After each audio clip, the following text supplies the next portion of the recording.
Good evening. Let's read a bedtime story together. Sleeping Beauty, Aurora's Slumber Party. Princess Aurora loved being married to Prince Philip and living in the castle. But she missed her fairy friends Flora, Fauna, and Merryweather. One day Philip told her he had to visit another kingdom overnight. "Why don't you invite the 3 good fairies to keep you company while I'm gone?" he said to Aurora. "That's a wonderful idea," Aurora replied. "I'll send them invitations right away." Flora, Fauna, and Merryweather were excited to get their invitations. But when they arrived at the castle, Aurora was wearing her pajamas. "Surprise!" Aurora cried. "It's a slumber party. You'd better change into your pajamas, too." The fairies quickly changed into their pajamas and then used their magic to fill the room with music. In no time at all, everyone was dancing. The party was off to a great start. Aurora took each fairy by the hand and whirled her left and right.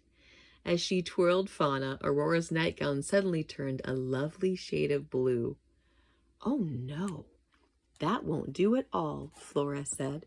She pointed her wand at Aurora and turned the nightgown pink. "Not so fast," cried Merryweather, turning it blue again. Back and forth the nightgown went until, finally, it settled to its usual color. Suddenly, Flora picked up a pillow and swung it at Merryweather. Merryweather ducked and grabbed a pillow of her own. Fauna and Aurora stopped dancing and watched the fairies pillow fight. Then they looked at each other and grabbed their own pillows.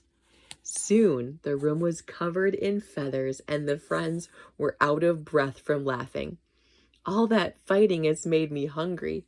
Maybe we should go downstairs and make a snack," Merryweather suggested.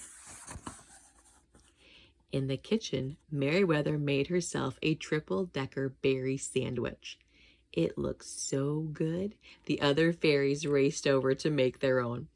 Soon the kitchen was abuzz with activity, everyone making her own bedtime snack. Flora picked up her sandwich. As she bit into it, a dollop of cream flew across the room right onto Aurora's face. "Oops," Flora said. "I'm sorry, Princess." But Aurora wasn't upset. In fact, she was laughing. Slumber parties were all about having fun, and she was having a great time.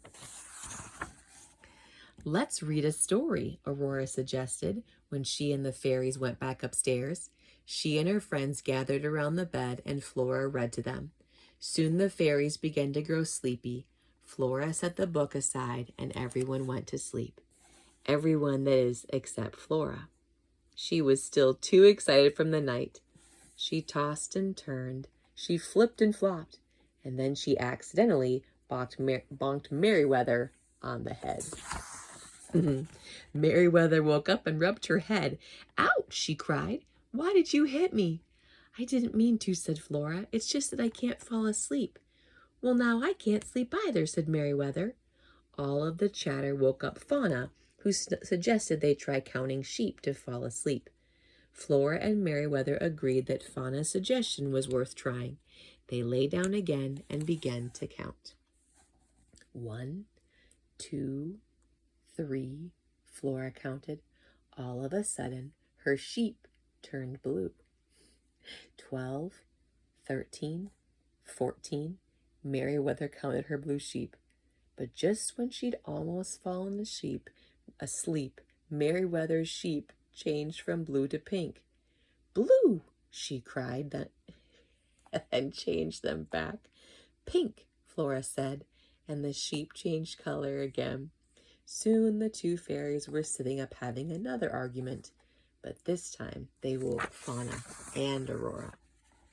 Aurora asked what was wrong, and the fairies told her about the pink and blue sheep.